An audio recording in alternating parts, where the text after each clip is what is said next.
Unglaublich, Dacia könnte mit dem neuen Stryker 2026 genau das SUV bringen. Auf das viele Familien schon lange warten.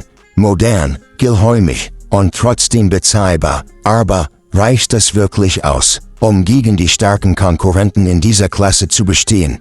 Genau das schauen wir uns heute gemeinsam an. Willkommen bei WKP Autos. Schon der erste Blick macht neugierig. Der neue Stryker wirkt deutlich moderner als viele bisherige Dacia-Modelle.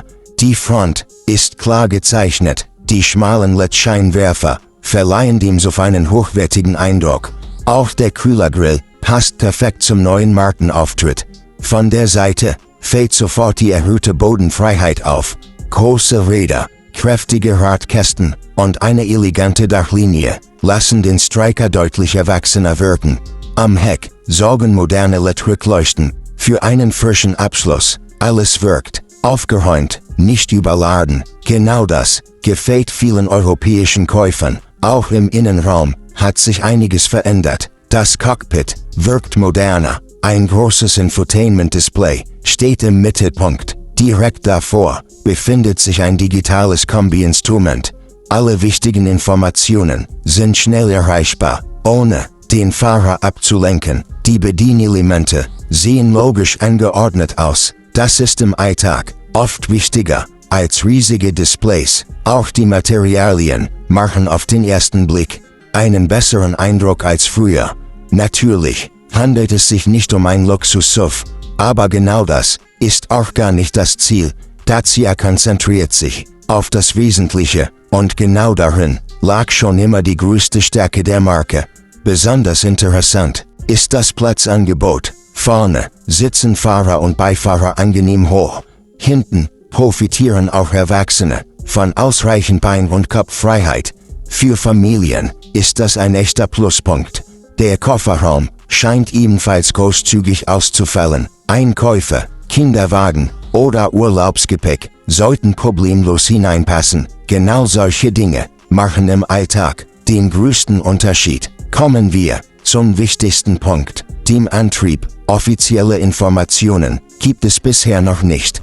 Viele Experten rechnen jedoch mit modernen Hybridversionen. Das würde perfekt zum Charakter dieses SUVs passen. Ausreichend Leistung für den Alltag und gleichzeitig ein niedriger Verbrauch. Genau das wünschen sich heute die meisten Käufer. Ob in der Stadt, auf der Autobahn oder auf längeren Reisen, der Stryker könnte in jeder Situation eine angenehme Figur machen. Auch beim Fahrkomfort scheint Dacia den Fokus klar gesetzt zu haben. Eine erhöhte Sitzposition sorgt für eine gute Übersicht.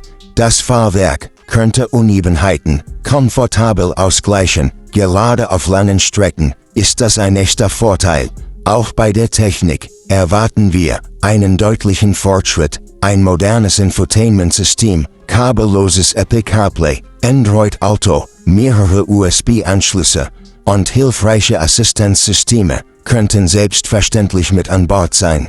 Dazu gehören Spurhalteassistent, Notbremseassistent, Verkehrszeichenerkennung und eine Rückfahrkamera. Alles Funktionen, die den Alltag einfacher und sicherer machen. Vergleicht man den Stryker mit Modellen wie dem Hyundai Tucson, dem Kia Sportage oder dem Nissan Qashqai, dann wird schnell klar, Dacia verfolgt eine andere Strategie. Nicht möglichst luxuriös, nicht möglichst kompliziert, sondern praktisch, zuverlässig und bezahlbar. Genau deshalb hat die Marke in den letzten Jahren so viele neue Kunden gewonnen. Der Einstiegspreis könnte voraussichtlich zwischen 25.000 und 30.000 Euro liegen. Sollte sich das bestätigen, wäre der Stryker eine äußerst interessante Wahl, vor allem für Familien, Pendler und alle, die ein modernes SUV ohne überhöhten Preis suchen. Mein persönlicher Eindruck, der neue Dacia Stryker wirkt deutlich erwachsener, moderner und attraktiver, als viele vielleicht erwarten würden. Natürlich müssen wir den offiziellen Marktstart abwarten. Erst dann werden sich alle technischen Daten und Fahreigenschaften bestätigen. Trotzdem macht dieses SUV schon jetzt einen sehr vielversprechenden Eindruck. Was meint ihr? Würde der neue Dacia Stryker für euch in Frage kommen? Schreibt eure Meinung unten in die Kommentare. Wenn euch das Video gefallen hat, lasst gerne ein Like da und abonniert WKP Autos, damit ihr keine zukünftigen Autoneuheiten verpasst. Die in diesem Video genannten Preise, Ausstattungen und technischen Daten sind derzeit nicht offiziell bestätigt und können sich bis zur Markteinführung noch ändern. Bitte wartet auf die offizielle Vorstellung von Dacia, um alle bestätigten Informationen zu erhalten.